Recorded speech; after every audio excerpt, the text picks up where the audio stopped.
하겠습니다. 출애굽기 20장 1절에서 17절입니다. 한 절씩 교독하고 마지막 절은 같이 읽도록 하겠습니다.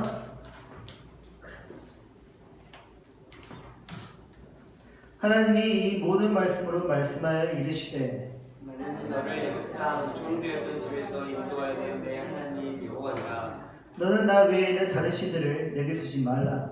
너를 위하여 생수상을 만들지 말고 또 위로 하늘에 있는 것이나 아래 땅에 있는 것이나 땅 아래 물속에 있는 것에 어떤 형상도 만들지 말며 그것들에게 절하지 말며 그것들을 섬기지 말라. 나 내 하나님 여호와는 질투하는 하나님인즉 나를 미워하는 자의 죄를 갚되 아버지로부터 아들에게로 3, 4대까지 이르게 하거니와 나를 사랑하고 네 계명을 지키는 자에게는 천대까지 은혜를 베푸느니라. 너는 내 하나님 여호와의 이름을 망령되게 부르지 말라. 여호와는 그의 이름을 망령되게 부르는 자를 죄 없다 하지 아니하리라. 진실을 행하여 거룩하게 지키라. 엿새 동안에 힘써 내 모든 일을 행할 것이나 일곱째 날은 네 하나님 여호와의 안식일인즉 너나 네 아들이나 내 딸이나 내 남종이나 내 여종이나 내 가축이나 내 몸에 먹은 개들이라도 아무 일도 하지 말라. 이는 엿새 동안에 나 여호와가 하늘과 땅과 바다와 그 가운데 모든 것을 만들고 일곱째 날에 쉬었습니다. 그러므로 나 여호와가 안식일을 복되게 하여 그날을 거룩하게 하였느니라.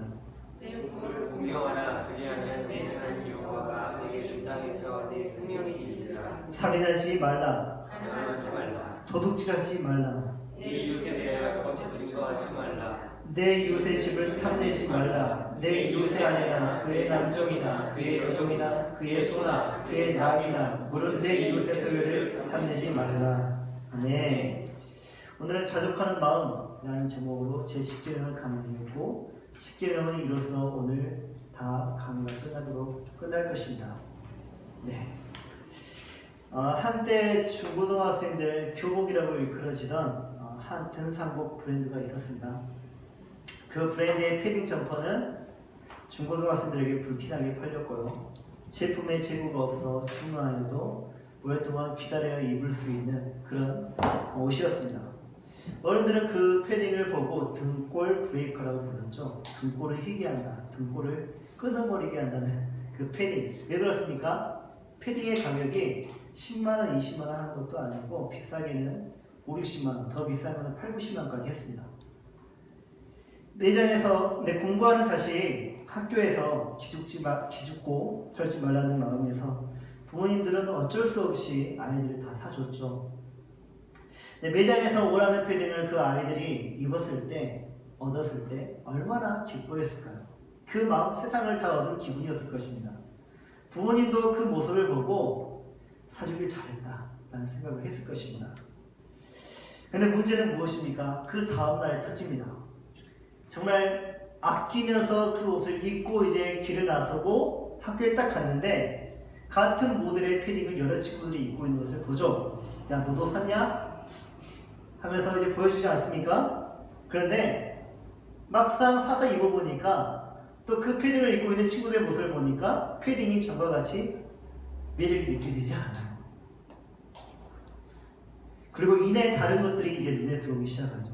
어떤 것들이 들어옵니까? 내 것보다 더 위의 레벨에 있는 그 패딩. 내 것이 600필이었다면 700필, 800필짜리. 그리고 더 두툼하고 더 가격이 비싸고 더 두꺼워 보이는 그런 패딩이 눈에 들어옵니다. 저거 사달라 할걸. 그것을 입으면 모든 친구들의 부러움을 살 것 같죠. 그것만 눈에 들어옵니까? 그 브랜드만 눈에 들어오는 것이 아니라 어느 탑스타가 입은 패딩이 더 예뻐 보여요.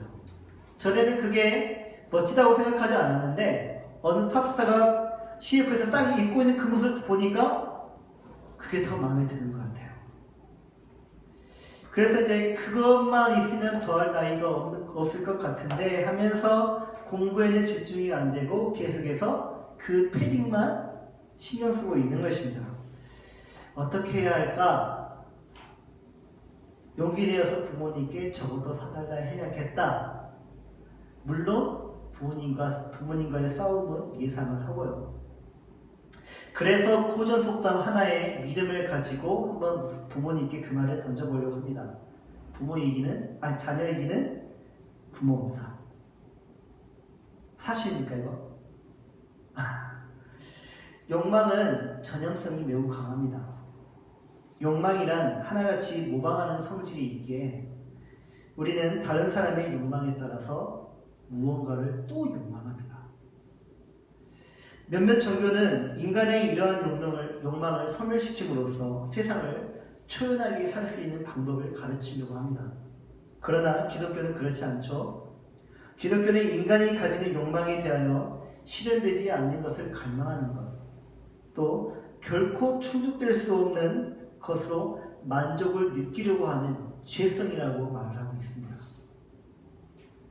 더 심각한 문제는 무엇이냐면 인간이 가지고 있는 그 욕망은 본질적으로 질서가 없어요. 무질서예요, 욕망은. 그래서 서로 다른 인간이 다른 욕망을 가지고 있지 않겠습니까? 그 욕망을 가지고 서로 모이다 보면 무질서하기 때문에 욕망이 모인 곳에서는 항상 폭력이 있습니다. 그래서 욕망이 투영된 곳에 사람들이 모이기 때문에 다툼이 생길 수밖에 없고요. 왜 다툼이 생긴다고요? 욕망은 무질서하기 때문에. 인간은 욕망하는 존재이죠. 우리는 다 욕망을 합니다. 그래서 하나님은 욕망하는 존재인 우리 인간에게 다음과 같이 명령을 하시죠. 내 이웃의 집을 탐내지 말라. 그의 아내나 그의 남종이나 그의 여종이나 그의 소나 그의 나비나 무릇 내 이웃의 소유를 탐내지 말라 하고 우리에게 탐내지 말라고 말씀하시죠. 이 마지막 계명을 좀 더 정의를 하자면 다음과 같습니다. 하나님의 형상으로 만들어진 이웃의 집을 탐내지 말라. 제10계명은 우리 자신에게 주어진 모든 것들, 또 우리에게 주어지는 모든 상황들을 충분히 만족하며 살라고 요구하고 있어요. 만족하며 살래요. 그러나 마음이 부패한 사람은 결코 주어진 것들에 만족하지 못하고 우리가 가지고 있는 신앙마저도 얻고자 하는 이익의 방도로 사용해 버립니다. 예를 들어서 수많은 사람들이 교회에 있습니다. 교회에 몸을 담고 있죠. 그 사람들이 신앙이 없다고 말을 할 수는 없습니다. 근데 그 신앙을 사람들이 어떻게 이용을 하냐면 자신의 신분 상승을 목적으로 그 신앙을 이용하는 사람들이 있고요. 자신의 재물을 획득하는 수단으로 그 신앙을 이용하는 사람들이 있습니다. 사회에서 권위, 명예가 없는 사람들이 있습니다. 근데 그런 명예를, 권위를 얻어보지 못한 사람들이 교회에서 직분자가 되면 명예와 권위를 얻어요. 모두가 다 님자를 붙이고요. 존대하고 존경을 해줍니다. 그리고 인사를 해주죠. 근데 착각하는 게 있어요. 그러다 보니까 자기가 높아진 것처럼 느껴져요. 그러면 무엇을 하고 싶어요? 호령을 하고 싶어요. 사회에서 못해보던 것. 이제는 누군가를 지시하고 누군가를 호령해보고 싶어합니다. 그것뿐입니까? 재물에 눈이 먼 사람은 교회 사람들을 성도님이라고 생각하지 않고 고객님이라고 생각합니다. 그래서 그들과의 관계를 확장시키고 그래서 그들의 연락처를 획득하여서 그들에게 자신의 물품을 팔죠.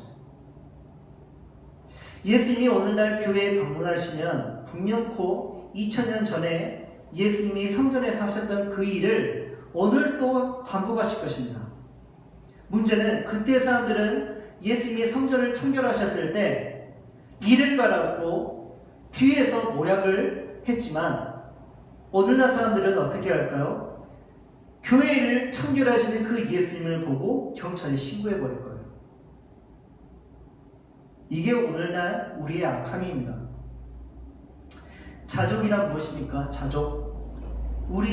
나의 현재 상태가 최고임을 인정하는 것입니다.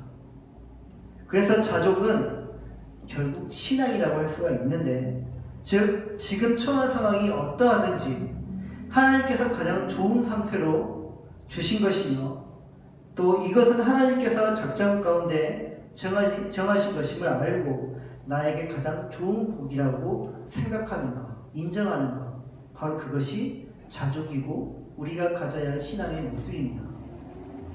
그러나 우리의 신앙은 늘 그런 상태에 놓여 있지 않아요. 왜 그렇습니까? 자신의 상태가 최고임을 인정하지 못하기 때문입니다. 자신의 현재 상태가 최고가 되기 위해서는 다른 것들이 필요해요. 무엇이 필요하냐? 타인의 소유가 내 것이 되어야 내가 최고가 될 수 있어요. 타인의 삶이 내 것이 되어야 내가 최고가 될 수 있다고 생각해요. 그런데 그것 아십니까? 그것은 내 것이 아니에요. 내 삶도 아니에요. 그러므로 그것은 내가 아니에요. 그것은 타인의 것이에요. 타인의 삶이에요. 그것은 타인이지 나가 아니란 말이에요. 하나님께서는 사람마다 고유한 삶을 허락하셨습니다. 단 한 사람도 누구와 같지 않아요. 사람의 모든 지문이 서로 다 다르듯 삶은 다 고유한 속성을 가지고 있습니다. 다시 말해 모든 사람은 그 사람만의 삶이 있는 것이에요. 사람마다 재능이 다르고 외모가 다르고 은사가 다 다릅니다. 그래서 그 재능과 은사에 따라서 주어진 삶은 제각각입니다. 성악가 조스미 알죠? 그녀는 세계적인 명성을 가지고 있습니다. 그리고 화려한 외모도 가지고 있죠. 독보적인 명예도 가지고 있습니다. 그리고 높은 삶의 질을 가지고 있습니다. 우리가 보기에 그녀가 소유하고 있는 모든 것들은 정말 탐낼 만한 그런 것들이에요. 그런 그녀의 소원이, 그녀가 탐내는 것이 무엇인 줄 아십니까? 길 위에서 바깥에서 비를 맞아보는 것이 그녀의 소원이래요. 그녀는요, 최상의 목 상태를 유지하기 위해서 늘 감기로부터 자신을 보호해야만 했습니다.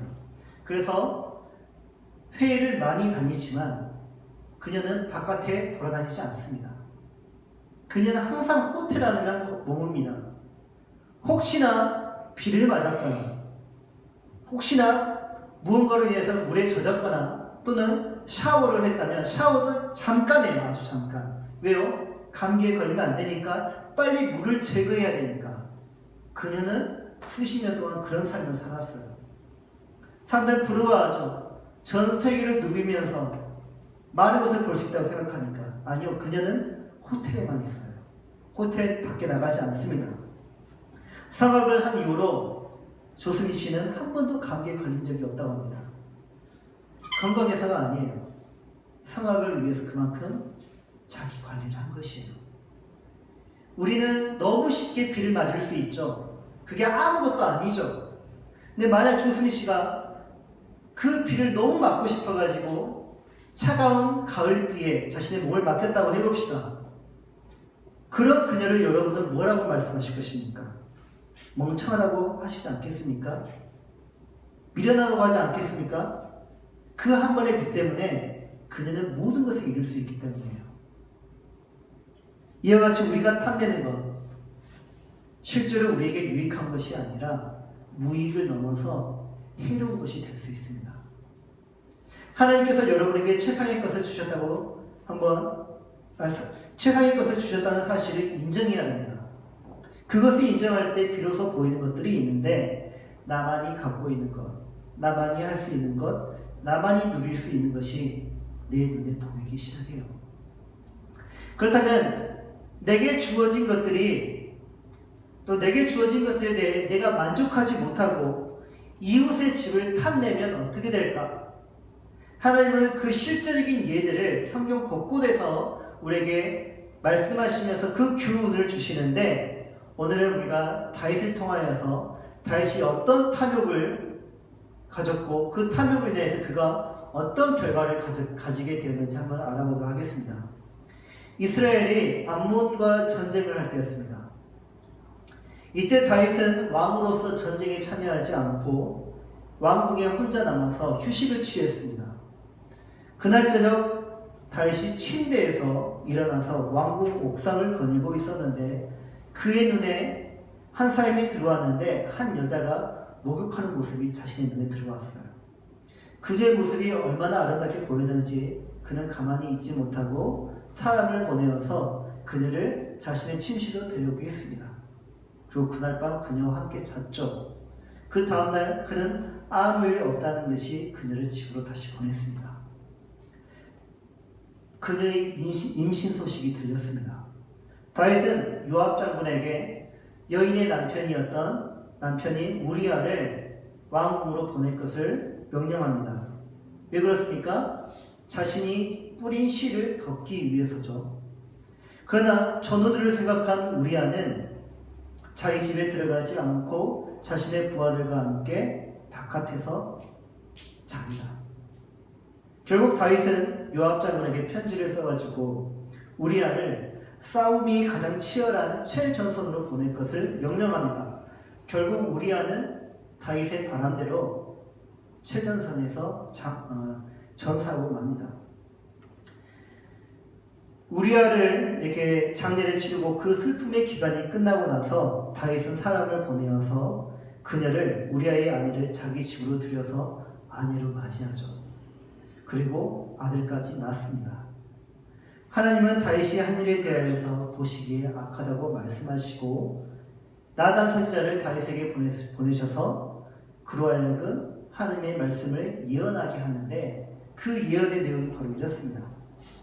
왕이시여, 한 성에 두 사람이 살고 있었는데 한 사람은 부자였고 한 사람은 가난했습니다.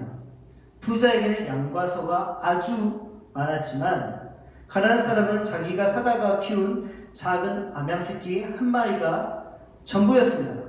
그 양은 그의 자식들과 함께 자라며 그가 먹는 것을 같이 먹었고 그 잔에서 같이 마셨으며 그 품에서 잤습니다.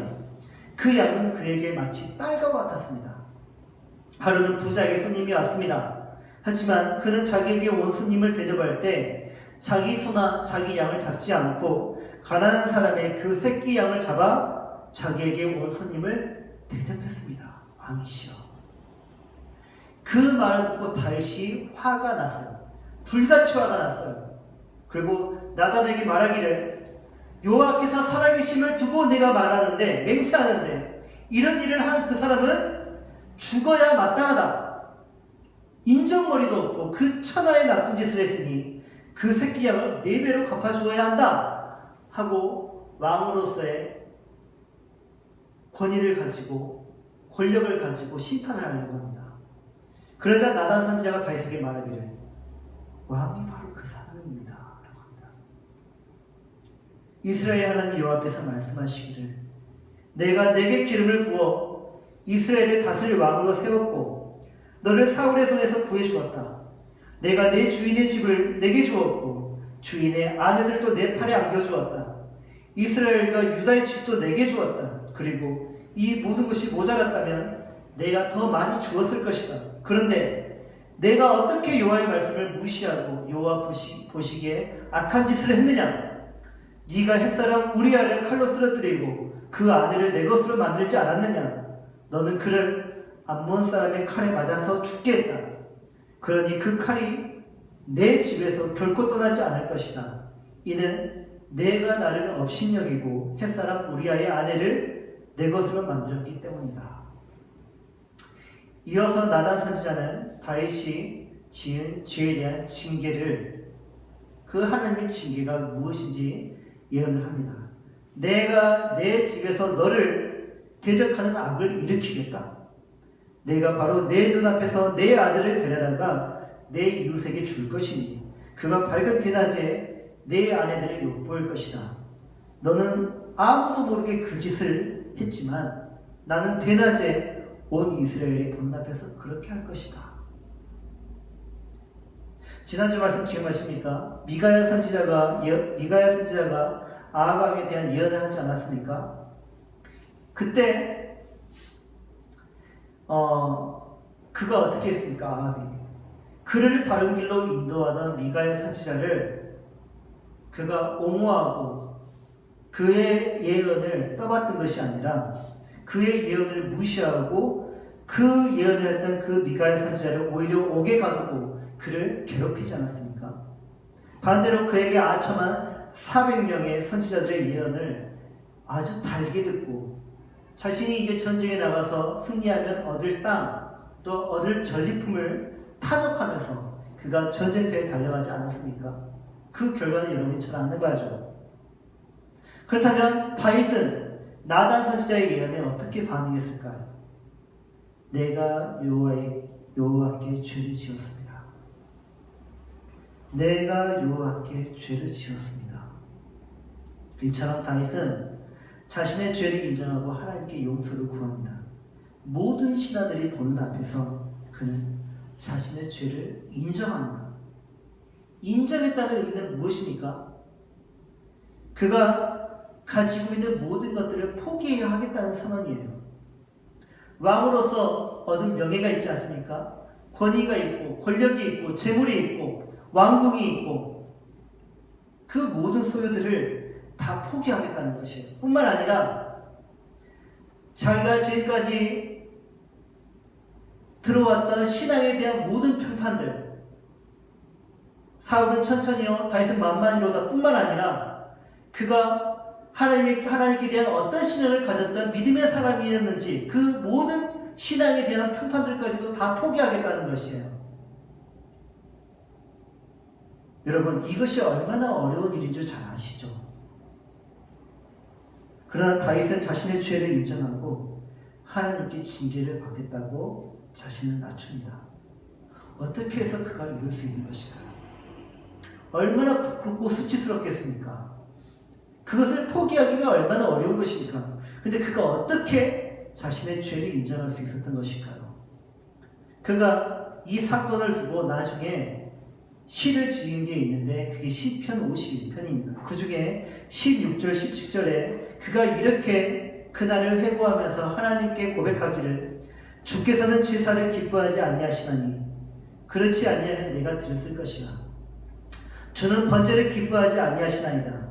하나님께서 구하시는 제사는 상한 심령이라. 하나님이여 상하고 통회하는 마음을 주께서 멸시하지 아니하시리이다. 다윗이 자신의 죄를 인정하고 자신의 모든 것을 포기할 수 있었던 이유는 하나님이 그의 주님이라는 사실을 알고 있었고 자신의 그 모든 것이 자신의 것이 아니라 자신의 소유가 아니라 하나님의 소유임을 분명히 알았기 때문입니다. 주님 앞에서 죄를 저지른 종으로서 그가 할 수 있는 것은 주님께 상한 심령을 보이며 주님의 은혜를 구하는 것이에요. 이게 종이 할 수 있는 최선이에요. 하나님은 은혜의 하나님이시죠. 다시 회개를 하니까 하나님께서 그의 죄를 용서해 주십니다. 그러나 그가 지은 죄에 대해서는 반드시 징계를 내리시죠.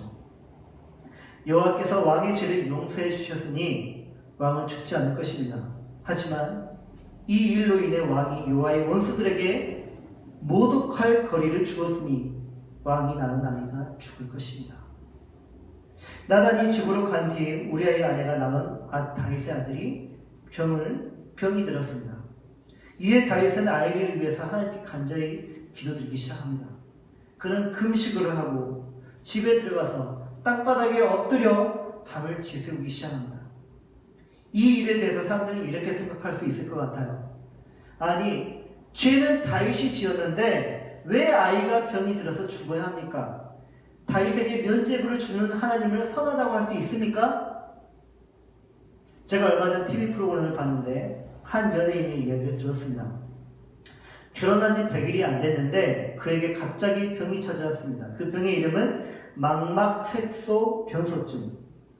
눈이 멀게 되었다는 것이에요.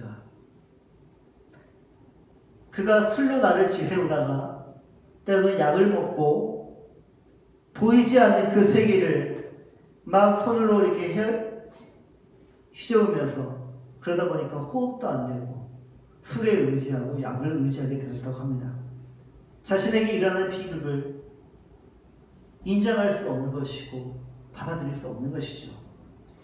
그런 세월을 보내다가 너무 힘들고 죽을 것 같을 때 그가 그 비극을 극복할 수 있었던 한마디의 말이 있었다고 합니다. 그 말은 바로 지우 대신 나다. 지우는 그 사람의 딸인데 그가 그렇게 생각한 거예요. 딸 대신 내가 아프니 그만하면 된다. 모든 부모가 그렇듯이 자식이 아프면요, 부모는 더 아파요. 자식이 죽을 것 같으면요, 부모는 아예 죽어버려요. 차라리 내가 아프면 더 좋겠다는 생각을 가지게 되거든요. 내가 아픈 거 괜찮아요. 근데 자식이 아픈 거는 못 견뎌요. 다윗이 느끼는 고통이 무엇인 줄 알겠죠? 죽는 게 나가 아니고 내 아이여서 다행이다가 아니라 아이가 죽어가는 아들을 보며 그가 얼마나 죽을 것 같은 그런 고통을 겪었는지 부모는 그 마음을 알아요.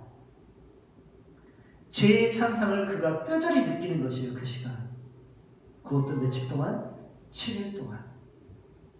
7일 동안 그는 죽을 것 같은 고통을 견디는 것이에요.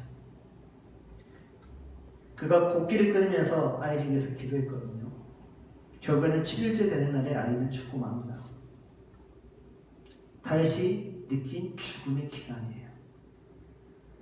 아이가 죽자 다윗이 어떻게 했는지 아십니까?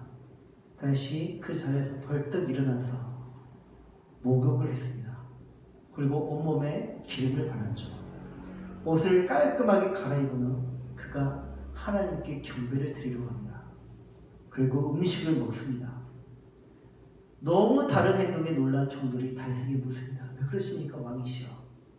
다윗이 대답하기를, 아이가 아직 살아있을 때 내가 금식하고 운 것은 혹시 여호와께서 내게 은혜를 베푸셔서 아이를 살려주실지 모른다는 생각 때문이었다. 하지만 이제 그 아이가 죽었으니 왜 금식하겠느냐? 내가 그 아이를 되돌릴 수 있겠느냐? 나는 그 아이에게로 갈 테지만 그 아이는 내게 돌아오지 못한다.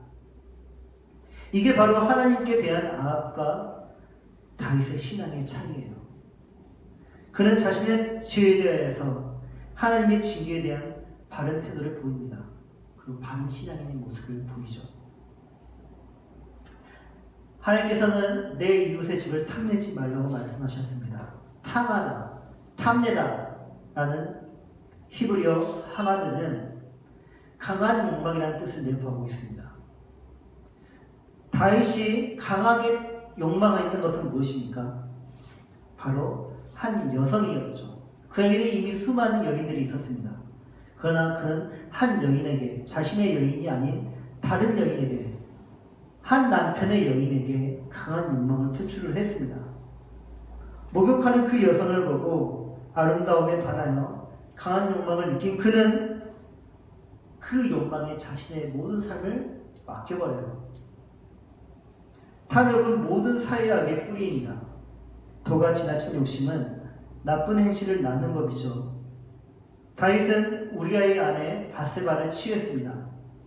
도둑질했죠. 몇 계명을 어긴 것입니까? 8계명을 어겼죠. 그리고 바세바를 임신시켰습니다. 제7계명을 어김으로 그는 간음을 했습니다. 이 추한 사실을 감추기 위해 바세바의 남편 우리아를 죽였습니다. 살인하지 말라는 제6계명을 어겼습니다. 그 일로 하나님은 원수들에게 모독을 받으셨습니다. 하나님의 이름을 망령되게 일컫지 말라는 제3계명을 그가 어겼죠. 하나님은 하나님의 이름을 망령되게 일컫는 자에게 죄가 없다 하지 않으셨다고 하셨죠. 이 모든 일은 다윗이 제10계명을 어기고 그 이웃의 아내를 탐한 데서 비롯된 것입니다. 제10계명에서 요구하는 자족하는 마음은 제5계명부터 제9계명까지 모든 계명을 어기게 하는 유혹에서 우리를 지켜주는 최고의 안전장치예요. 욕망으로 가득 차서 주어진 것들에 대하여 만족할 줄 모르는 사람들은 자기 탐욕을 만족시키기 위해 다른 사람을 이용할 도구로 여깁니다. 하지만 자족하는 마음이 있으면 경건은 큰 이익이 된다고 디모데전서 6장 6절에 쓰여져 있습니다. 자족하지 못하는 사람들에게 발견되는 특징이 있어요. 무엇인지 아십니까? 염려하는 마음. 자족하지 못한 사람은요, 남의 것을 탐내는 사람은 늘 염려가 있습니다. 자족하지 못하는 사람들은 먹을 것, 입을 것, 자는 것, 하물며 일어나지도 않은 내일의 일까지 염려를 합니다. 그러나 우리 구주 예수님은 하나님의 자녀는 전혀 염려할 필요가 없다고 말씀하셨죠. 왜 그렇습니까? 염려한다고 해가지고 상황이 더 나아지는 것은 아니기 때문이에요. 이보다 더 중요한 이유가 있습니다. 우리의 모든 필요를 누가 아신다고요? 하늘에 계신 우리 아버지께서 다 아신다고요. 그 하늘에 계신 우리 아버지는 꾸짖지 않으시고 후히 주시는 분으로서 긍휼과 자비가 넘치는 분이십니다. 그분이 우리의 모든 필요를 채워주신다고 하십니다.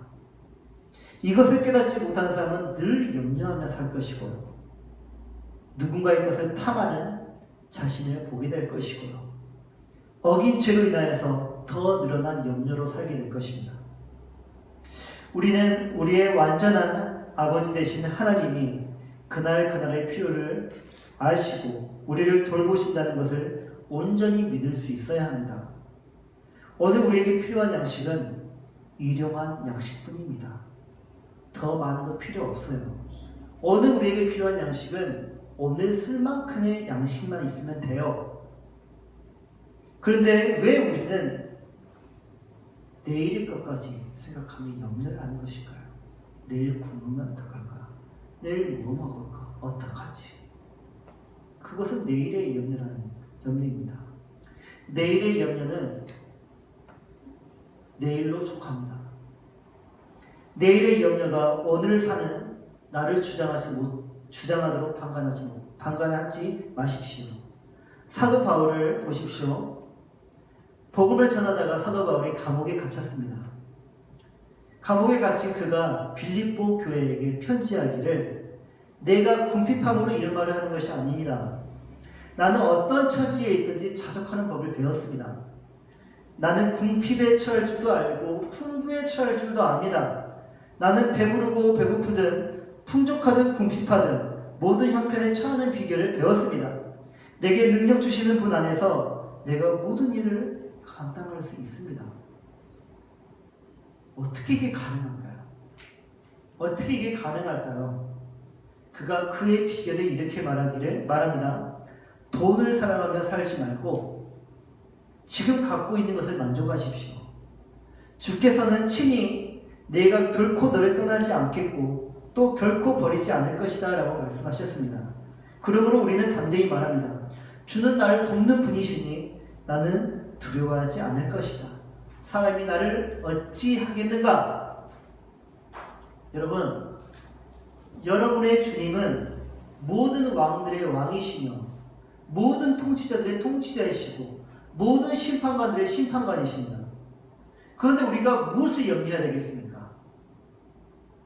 염려는 예수 그리스도를 믿지 않는 사람들이 하는 것이지 그리스도인에게 필요한 것은 아닙니다.